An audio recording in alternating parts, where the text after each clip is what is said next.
नमस्कार, टी9 मराठीमध्ये आपलं स्वागत. मी निखिला.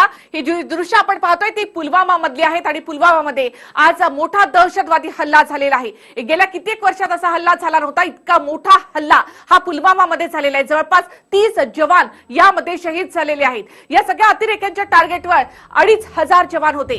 काश्मीर मधला आतापर्यंतचा सगळ्यात मोठा हल्ला. आतापर्यंत 30 सीआरपीएफचे जवान यामध्ये शहीद झालेत आणि शहीदांचा आकडा वाढण्याची शक्यता व्यक्त केली जाते. मात्र शहीदांचं हे बलिदान व्यर्थ जाणार नाही अशी प्रतिक्रिया पंतप्रधान नरेंद्र मोदी यांनी दिली आहे. तर राजनाथ सिंग आता उद्या काश्मीरच्या दौऱ्यावर जात आहेत. काश्मीरमध्ये आतापर्यंतचा हा सगळ्यात मोठा हल्ला आहे, ज्यामध्ये 30 जवान शहीद झालेले आहेत. 2500 जवान या सगळ्या टार्गेटवर होते. थेट अपडेटसाठी जाऊयात ऋषीकडे. ऋषी, काय अपडेट आताचं? या क्षणाचे सगळ्यात मोठे अपडेट म्हणजे पुलवामामध्ये झालेला हा हल्ला आता दहशतवादींनी केल्याचं आता समोर येत आहे. जैश ए मोहम्मदने याची जबाबदारी स्वीकारली आहे. जवळजवळ 78 गाड्यांचा हा ताफा होता.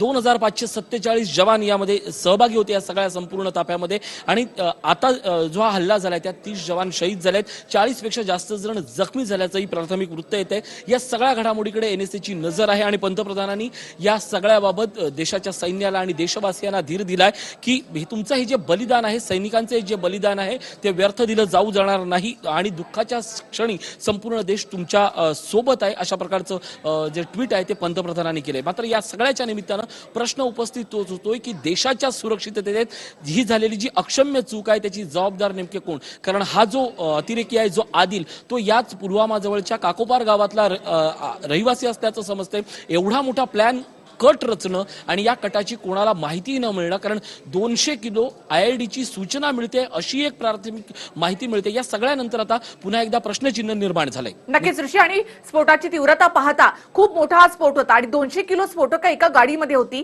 ती गाडी लष्कराच्या ताफ्यातल्या एका गाडीवर आदळली आणि त्यामध्ये असलेले जवळपास 40 जवान जे आहेत त्यातले 30 जवान शहीद झालेत. अनेक यामध्ये जखमी देखील झालेले आहेत आणि आकडा वाढण्याची भीती देखील व्यक्त केली जाते. त्यामुळे गेल्या कित्येक वर्षातला सगळ्यात मोठा खरं तर कट रचून केलेला हा आत्मघातकी हल्ला असं आपण याला म्हणू शकतो. ऋषी, यानंतर काय घडामोडी एकूणच घडलेल्या आहेत? यानंतर ज्या राजकीय घडामोडी घडलेल्या आहेत त्याच्याकडे आपण पाहणं अत्यंत महत्वाचं आहे. कारण जेटली यांनी दिलेली प्रतिक्रिया असेल, राहुल गांधी यांचं असलेलं ट्विट असेल आणि पंतप्रधानांचं असलेलं ट्विट, या गोष्टी एकीकडे राजकीय स्तरावर होत आहेत. सामान्यांचा आक्रोश वाढलाय आणि सगळ्यात महत्वाचं म्हणजे एनएसएची नजर. अजित डोवाल यांनी बोलावलेली बैठक, कारण अजित डोवाल यांनी या संपूर्ण परिस्थितीचं गांभीर्य लक्षात घेऊन पंतप्रधानांनी त्यांचं ब्रीफिंग केलंय. पंतप्रधानांचं या सगळ्या घडामोडींकडे लक्ष आहे. स्वतः गृहमंत्री उद्या श्रीनगरला जाणार आहेत. या सगळा हा जो ताफा होता, ही जी घटना होती त्याची पाहणी करणार आहेत. पण प्रश्न निर्माण एकच होतोय, कारण ही या क्षणाची सगळ्यात मोठी बातमी आहे. हे नेमकं घडलंच कसं, घडू दिलंच कसं? कारण लोकांचा आक्रोश या क्षणाला देशभरात प्रचंड मोठ्या प्रमाणात उसळलाय. उरीचं दुःख कुठेतरी विसरलं जात असताना अशा प्रकारचा हल्ला हा संपूर्ण देशाच्या सैन्यालाच नाही तर आपल्या घटनेला, संविधानात्मकतेला आव्हान देतोय. म्हणून याची तीव्रता वाढते आणि ही गोष्ट आपण लक्षात घेणं अत्यंत गरजेचं आहे. नक्कीच ऋषी, आणि उरीच्या शहीदांना आताच कुठे आपण श्रद्धांजली अर्पण केली होती आणि त्यामध्ये आता सगळ्यात मोठा हा हल्ला. अभय पटवर्धन निवृत्त कर्नल आपल्या सोबत आहेतच. मात्र आधी आपण पाहणार आहोत की या सगळ्या संदर्भामध्ये काय प्रतिक्रिया आलेल्या आहेत त्या. जो जम्मू कश्मीर क्षेत्र में पुलवामा में जो ब्लास्ट हुआ है और आईडी ब्लास्ट में हमारे देश के हमारे वीर जवान शहीद हुए हैं, इन सीआरपीएफ के जवानों की बड़ी बहादुरी साथ में वो वहाँ पर आतंकियों से लड़ रहे हैं और ये जानकर ही इस तरीके का डरपोक हमला किया गया है. और इस आईडी ब्लास्ट में हमारे जवानों को जो शहादत मिली है, ये देश का हर नागरिक इसको भूलेगा नहीं. देश के लिए उन्होंने अपना बलिदान दिया है. लेकिन इतना कहकर भी हम सरकार खामोश बैठने वाली नहीं है. ये बहुत दुखद है. हम लोगों को चैलेंज के रूप में हम इसको देखते हैं और इस घटना का हिसाब चुकता होगा और ना ही हमारी इन आतंकियों के खिलाफ की हरकतें जो करते आतंकी, उसके खिलाफ की कार्रवाई रुकेगी नहीं. और भी जवान अपना हौसला बुलंद करके अपने साथियों की इस शहादत का बदला भी लेंगे और इस आतंकी को समाप्त करने का जो हमारा निर्धार है उस पर हम डटे रहेंगे. सरकार ने, प्रधानमंत्री जी ने हर हमेशा जवानों को अपडेट करने की कोशिश की है. नए नए इक्विपमेंट देने की भी कोशिश की है। कहीं ना कहीं भी इंटेलिजेंस की बातें आती हैं और इस तरीके से जो डरपोक आतंकियों ने एक प्लानिंग के साथ में इस घटना को अंजाम दिया है और ये हम मानते हैं कि हमारे बहुत वीर जवानों को शहादत बलिदान देना पड़ा है। ये दुखद है, इसकी निंदा भी हम करते हैं, लेकिन चॅलेंज के रूप में इसको देखा भी जाएगा। अतिशय दुःखद घटना आहे, त्याविषयी मी माझ्या संवेदना व्यक्त करतोय। ह्या मी सुरुवातीपासून म्हणतोय, ह्या सरकारला काश्मीर सांभाळता येत नाहीये। काश्मीरच्या इश्यूमध्ये त्यांनी पोरखेळ करून टाकलेला आहे। पार्लियामेंटमध्ये देखील हे लोक म्हणतात की आप हमारा एक सर गया तो 11 सर लाएंगे। कहाँ 11 सर लाएंगे? मैं गए 4.5 साल से देख रहा हूँ, एक एक हमारा सैनिक जा रहा है वहां दे, उसका मृत्यु हो रहा है, हल्ला हो रहा है, ये कुछ नहीं कर पाते। ये कितना सबसे बड़ा ये इंटेलिजेंस का फेल्यूर है। कई जवान, मेरे ख्याल में अभी तक जो नंबर आ रहा है 20 का आ रहा है कि 20 हमारे सीआरपीएफ के जवान शहीद हुए हैं और बहुत ही बुरा अटैक रहा है ये। और इसको अल्फाज नहीं है मेरे पास टू कंडेम इट, क्योंकि ऐसी हालत में जहां इतने सारे लोग एकदम से जिनको जो शहीद किए जाएं और उनकी फैमिलीज़ का क्या हाल होगा, उनकी फैमिलीज़ पे जो इस वक्त जो उनकी फैमिलीज़ के ऊपर एक तूफ़ान आ गया है, कैसे संभालेंगे इसको। मैं उम्मीद करती हूँ कि न सिर्फ मरकज़ी सरकार बल्कि तमाम जो मुल्क की हमारी जमातें हैं, सब मिलके इस मसले का कोई हल निकालें ताकि ये खून खराबा हमेशा के लिए बंद हो जाए। देखिए, सर्जिकल स्ट्राइक्स और बॉर्डर्स पे कन्फ्रंट्रेशन से हमें कुछ नहीं मिल रहा है, बल्कि हमारे जवान जो हैं इस तरह से शहीद किए जा रहे हैं। यहाँ भी कश्मीर में रोज़ कोई ना कोई लोग मरते रहते हैं। तो इस सब खून खराबे को बंद करने के लिए मेरा ये मानना है कि तमाम जो पॉलिटिकल पार्टीज को उनको इकट्ठा होना चाहिए। पुलवामा मधला सगळ्यात मोठा खरं तर हा हल्ला खरं तर देशावरचाच हल्ला आपल्याला म्हणावा लागेल। 30 जवान यामध्ये शहीद झालेत। निवृत्त कर्नल अभय पटवर्धन आपल्या सोबत आहेत। अभय सर, खूप मोठा हल्ला आतापर्यंत उरी, पठाणकोट आणि त्याआधी झालेले लष्करावरचे हल्ले, लष्करी जवानांवरचे हल्ले आपल्याला माहिती आहेत, मात्र हा खूप मोठा हल्ला ज्यामध्ये 30 जवान एका वेळेला शहीद होत आहेत।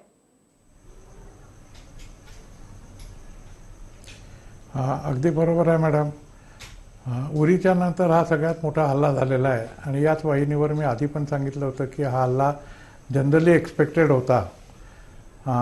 हा कसा झाला तर सीआरपीएफ बटालियन 54 सीआरपीएफ बटालियन जी होती ती काश्मीरमध्ये म्हणजे व्हॅलीमध्ये काम करून जम्मूला आपल्या स्वगृही परत जात असताना 50 ते 55 बसेसमध्ये ते लोक जात होते आणि अवंतीपुरा हे जे बनियालच्या पाशी आहे तिथे एअरफील्डही आहे, तिथनं पहलगामला रस्ता जातो।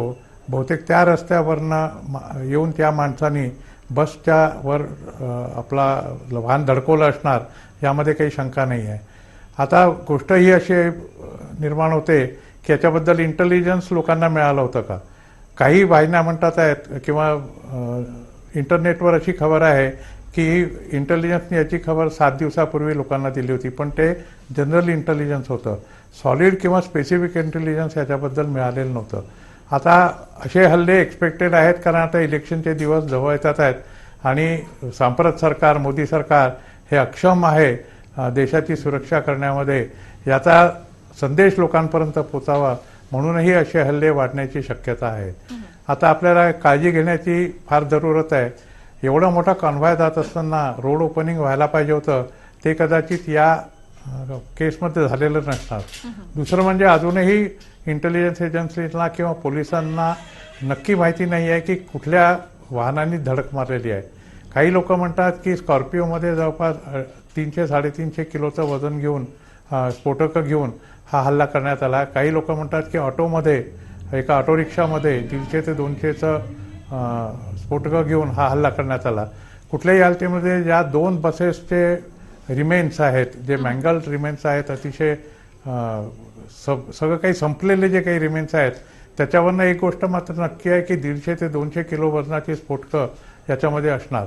दुसरं म्हणजे 2 बसेस ज्या अर्थी एकाच वेळेला याच्यामध्ये या स्फोटकाच्या आवाक्यामध्ये आल्या, याचा अर्थ की जो प्रत्येक बसमध्ये 50 ते 60 गजचा डिस्टन्स असायला पाहिजे किंवा 100 गजचं डिस्टन्स असायला पाहिजे रोड सेफ्टीच्या दृष्टीने किंवा आर्मीच्या दृष्टीने, ते सीआरपीएफ वाल्यांनी पाहिलेलं नसणार। याचा बदला आपण घेऊच यामध्ये शंका नाही. जेव्हा मोदींनी सांगितले की बदला घेतला जाईल तो नक्की घेऊ, पण सध्या आपण पाकिस्तानला याचा दोष देऊ दे शकत नाही किंवा जैश ए मोहम्मदला देऊ शकत नाही, कारण ते सपशेल हात झाडतील आणि म्हणतील की लोकल माणसांनी हा हल्ला केलेला आहे, हा भारतीय सेनेविरुद्ध आणि भारतीय सरकारविरुद्ध लोकल असंतोषाचा परिणाम आहे, त्याच्यामुळे आम्हाला याच्याशी काही देणं घेणं नाही आहे. नक्कीच सर. अर्थात यामध्ये आणखी एक महत्वाची बातमी अशी आहे की ज्या बसमध्ये सीआरपीएफ जवानांचे जवळपास 41 जवान या बसमध्ये होते आणि त्यातले 30 जवान हे शहीद झालेत, अनेक जवान यामध्ये जखमी झालेले आहेत आणि त्यामुळेच हा आकडा आणखी वाढण्याची भीती देखील व्यक्त केली जाते. आपण थेट जाऊयात काश्मीरमधून. आमचे प्रतिनिधी इरफान कुरैशी आहेत. इरफान जी, क्या इस बारे में अपडेट है? देखिए, बिल्कुल इस हमले के बाद रेड अलर्ट जारी कर दिया गया कश्मीर में। खासतौर पर जो सेंसिटिव इलाके हैं वहां पर सिक्योरिटी फोर्सेस के दस्तों को लगाया गया और डिप्लॉयमेंट को बढ़ाने की कोशिश कर रहे हैं। और सबसे अहम सवाल जो ये है कि जो ये गाड़ी है जो विस्फोटक से भरी थी, ये सीआरपीएफ कॉन्वॉय को क्या फॉलो कर रही थी या उस जगह पर पहले ही पहुंची थी जहां पर ये ब्लास्ट किया गया। और उसके बाद इसमें जो नुकसान हुआ सीआरपीएफ का वो बहुत ज्यादा हुआ, क्योंकि करीबन 30 के करीब जवान अभी तक हलाक हो चुके हैं और कहीं न कहीं इसमें और इजाफा होने की आवश्यकता लगाई जा रही है, क्योंकि अस्पताल में अभी भी बहुत सारे जवान हैं जो शदीद रूप से जख्मी हैं। क्योंकि पहले ही डीजीसीआरपीएफ ने भी इस बात की पुष्टि की थी कि जेट टूल जो है उसमें शायद इजाफा भी हो सकता है, क्योंकि जवान जो है शदीद रूप से जख्मी है। बहुत नजदीकी से जो है ब्लास्ट हुआ है गाड़ी के साथ। तो इस बीच जैश मोहम्मद ने जब जिम्मेदारी ली थी इस हमले की, तो उसके बाद पुलिस का कहना ये है कि जिस स्थानीय युवा ने ये हमला अंजाम दिया वो 2018 में जैश मोहम्मद मिलिटेंट संगठन ज्वाइन किया था। उसके बाद आज जो गतिविधि उसने अंजाम दी, तो उससे कहीं न कहीं जो कश्मीर के युवा ऑलरेडी है उससे कहीं न कहीं मिलिटेंसी हिट साउथ कश्मीर, खासतौर पर अगर बात करें जहाँ पर ये हमला हुआ पुलवामा, वो भी साउथ कश्मीर में आता है। तो वहाँ पर सिक्योरिटी फोर्सेस को देखना होगा कि किस तरह इस युवा को फिदाइन के लिए मोटिवेट किया गया और इसके पीछे किस मिलिटेंट संगठन का, हिजब का या लश्कर तैयबा का कोई हाथ है कि नहीं है, या जैश मोहम्मद ने अकेले इसको जो है पूरा फिदाइन हमला अंजाम दिया है। लेकिन इस बीच गवर्नर सत्यपाल मलिक ने हमले की निंदा करने के साथ साथ सिक्योरिटी फोर्सेस को कहा है कि वो पूरे मामले की जांच करे। हालांकि आईजी ऑपरेशन ने भी इस बात की पुष्टि की कि मामले को संजीदगी से लेने की सही है इरफान की इसमें जांच तो होगी, लेकिन क्या आज तक जितने भी हमले हुए हैं क्या हम कह सकते हैं कि सबसे बड़ा हमला? देखिए, बिल्कुल जिस तरह आपको अगर याद होगा 2004 या 5 में जब इस तरह फिदाइन हमले देखे जा रहे थे घाटी में, लेकिन उस तब फॉरेन मिलिटेंट्स जो होते थे वो ये हमला अंजाम दे रहे थे। लेकिन इस बार ये सबसे संजीदा इसलिए है क्योंकि इसमें थानिया युवा इस हमले को अंजाम देता है। अभी तक कश्मीर के मिलिटेंट्स की हिस्ट्री में कभी भी ऐसा नहीं हुआ कि जो थानिया युवा है वो इतना बड़ा फिदाइन हमला करे जिसमें इतना बड़ा सिक्योरिटी फोर्स का नुकसान होता है।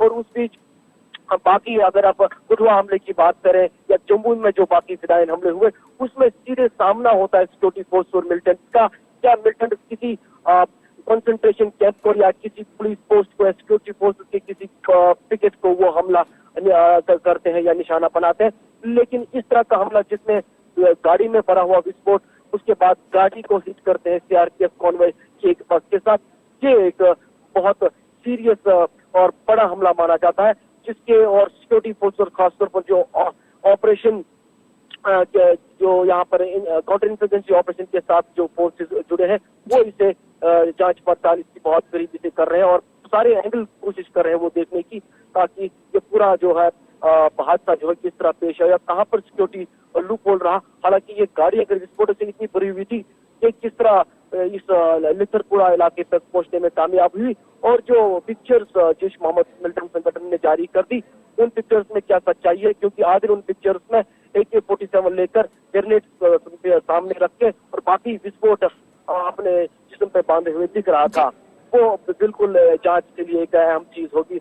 और ये भी देखना होगा कि क्या कुछ और युवा जो है थानिया जैश मोहम्मद मोटिवेट करने की कोशिश में सफल हुआ है। इरफान, इसमें सबसे बड़ा सवाल है कि फिदाइन एक ही था, ये दहशतवादी एक ही था या और भी उसके साथ कोई थे, और गाड़ी कौन सी थी, और क्या इसमें और भी आंकड़ा बढ़ सकता है ऐसा लग रहा है? देखिए बिल्कुल पहला सवाल जो आपका है कि आदिल के साथ कोई और भी था, इसकी पुष्टि हालांकि अभी पुलिस नहीं की है, ना ही सिक्योरिटी फोर्स की किसी एजेंसी ने अभी की है। लेकिन ये जैश मोहम्मद का स्टेटमेंट जो खुद मिल्टन संगठन का आया था, उन्होंने जिम्मेदारी लेके आदिल का नाम जो है साफ कर दिया कि उसने ये हमला अंजाम दिया और जो मारुति कार वो लेके थे वो विस्फोटक से बड़ी थी और उनका भी यही जो क्लेम था कि बहुत नुकसान हुआ सिक्योरिटी फोर्सेस का। हालांकि जैसे पहले मैंने आपको कहा, जब हम खबर को फॉलो कर रहे थे, 40 से ज्यादा जो सीआरपीएफ के जवान थे वो जख्मी थे। तो कहीं ना कहीं उसमें कुछ अभी श्रीनगर के आर्मी बेस अस्पताल में क्रिटिकल भी है, तो शायद आंकड़ा बढ़ भी सकता है। इसके साथ साथ पुलिस कोशिश कर रही है कि ये जो फिदायीन हमला जो है आज यहाँ पर अंजाम दिया गया, ये कहाँ से प्लांट हुआ और क्या साउथ कश्मीर में इसके साथ इस हमले को अंजाम देने में कितने OGW जैश मोहम्मद के या बाकी जो क्या लोकल सपोर्ट रहा और उस तरह फिर लोकेट करके और अपडेट के लिए आपके पास आएंगे। एक छोटासा ब्रेक इथे घेणार आहोत, मात्र ब्रेक नंतरही पाहूयात याच महत्वाच्या घडामोडींसंदर्भातली बातमी।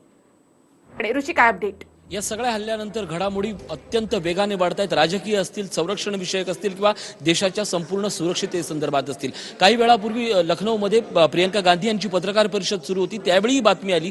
त्यावेळी त्यांनी असं म्हणाले की या सगळ्या हल्ल्याबाबत सरकारनं आता सैन्याची काळजी करायला पाहिजे आणि या सगळ्या जवानांना त्यांनी श्रद्धांजली अर्पण केली। त्याचवेळी राहुल गांधी यांनी असं ट्विट करत म्हणाले की आपण या सगळ्या हल्ल्याबाबत दुःखी आहोत। या दोन घटनांनंतर अत्यंत महत्त्वाचे प्रश्न जे आज संपूर्ण लोकांकडनं, संपूर्ण देशवासियांकडनं उपस्थित केले जात आहेत ते म्हणजे या सगळ्याची सूचना मिळूनही आवश्यक काळजी हा सगळा ताफा जात असताना का घेतली नाही। प्रश्न क्रमांक 1, जशास तसं नेमकं उत्तर देणार कधी? प्रश्न क्रमांक 2, प्रश्न क्रमांक 3, सर्जिकल स्ट्राईकची भीती आता दहशतवाद्यांकडनं संपली आहे का? प्रश्न क्रमांक 4 निर्माण होतोय की सरकारचं या सगळ्याबाबत असलेलं काश्मीरचं धोरण हे बोट चेप ठरतंय का?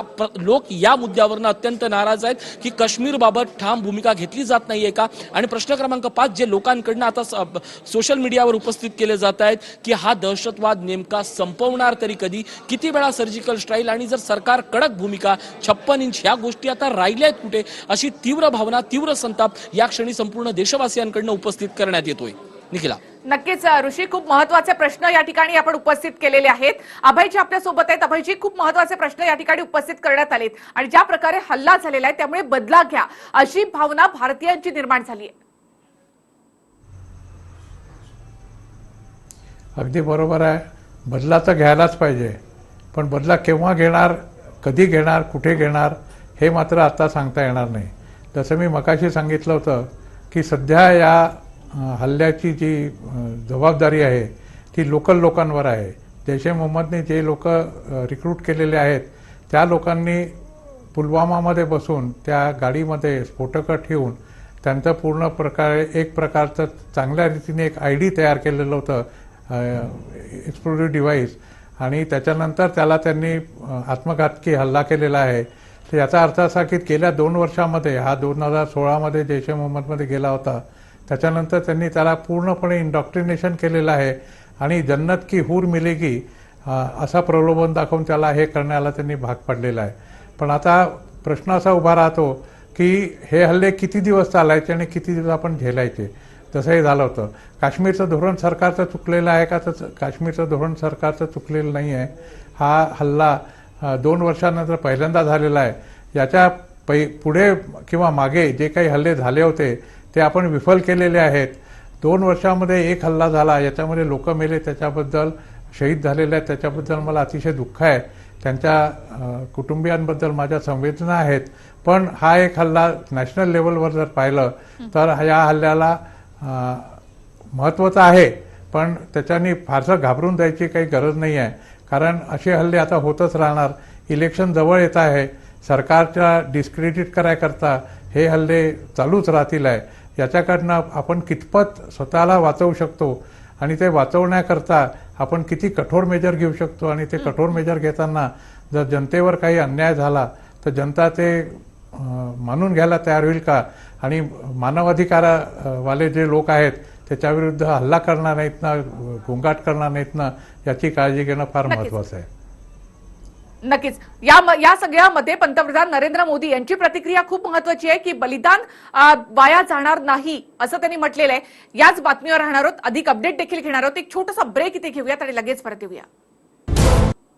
आजची सगळ्यात मोठी बातमी आणि सगळ्यात मोठा हल्ला, खरं तर देशावरचा हा सगळ्यात मोठा हल्ला, पुलवामामध्ये लष्कराच्या गाड्यांवर झालेल्या हल्ल्यामध्ये 30 जवान शहीद झालेत।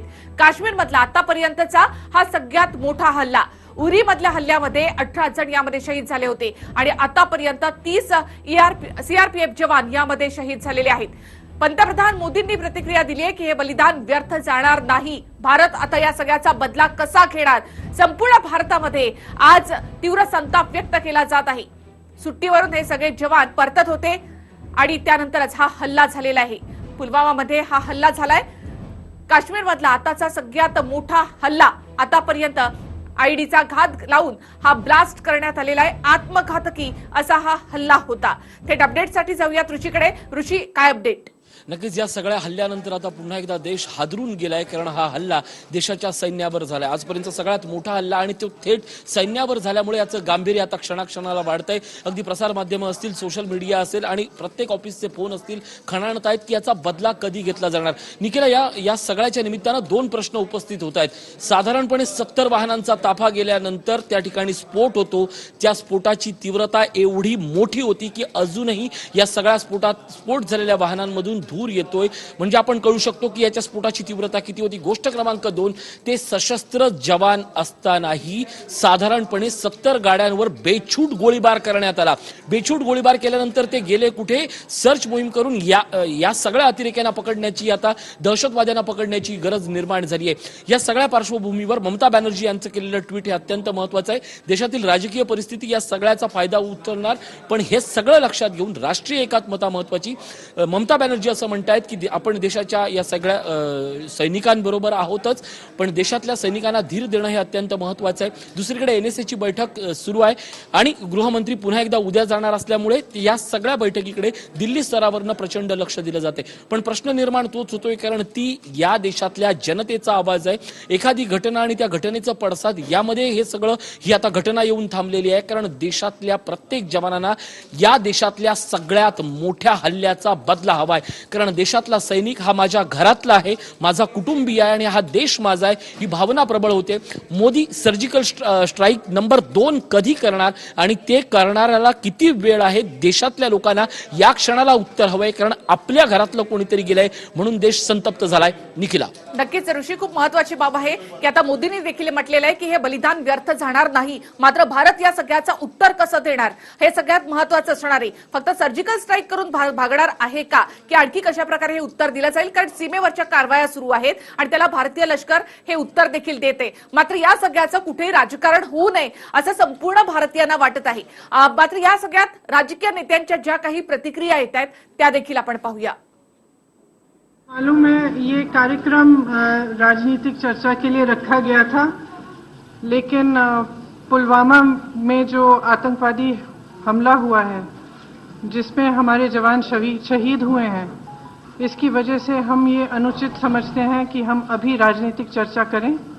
मैं आप सबसे आग्रह करूंगी और रामलाल राही जी से, अवतार सिंह भडाना जी से, जो हमारी पार्टी में आज शामिल होने के लिए यहाँ आए हैं, आप सबसे आग्रह करूंगी कि 2 मिनट की श्रद्धांजलि हम ऑब्जर्व करें शहीद जवानों के लिए। और मैं उनके परिवारों को कहना चाहती हूं कि इस दुखद घड़ी में एक एक देशवासी आपके साथ है। हम सबको बहुत दुख हुआ है, आप हौसला बनाए रखें, आपके साथ कंधे से कंधे मिलाकर हम खड़े हैं।